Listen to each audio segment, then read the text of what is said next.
Vaccine వేయించిన తర్వాత మీ పిల్లల్లో ఈ లక్షణాలను చూసి భయపడుతున్నారా? అయితే ఈ వీడియోను లాస్ట్ వరకు స్కిప్ చేయకుండా చూడండి.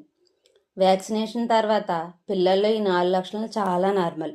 జ్వరం, ఇంజెక్షన్ వేసిన ప్లేస్ దగ్గర వాపు రావడం, ఎక్కువగా ఏడవడం, చిరాగ్గా ఉండడం, ఎక్కువగా నిద్రపోవడం. అప్పుడు ఈ టిప్స్ పాటించి చూడండి. జ్వరం వచ్చినప్పుడు గోరువెచ్చని నీటితో స్పాంజ్ చేయించండి మరియు పారాసిటమాల్ మోతాదు డాక్టర్ గారి సూచన ప్రకారం వేయండి.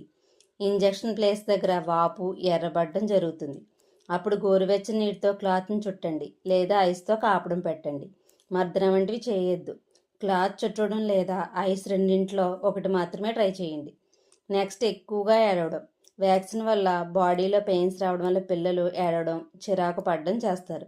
మీరు తల్లికి దగ్గరగా ఉంచి కేర్ చేయండి. ఎక్కువగా నిద్రపోవడం. బాడీ రికవర్ అవ్వడానికి స్లీప్ చాలా అవసరం.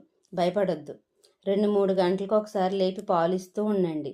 యూరిన్ రెగ్యులర్గా వస్తుందా గమనించండి. 2-3 డేస్లో మీ పిల్లలు నార్మల్గా అయిపోతారు. వ్యాక్సినేషన్ తర్వాత మరి ఏ ఇతర డౌట్స్ ఉన్నా కామెంట్ చేయండి.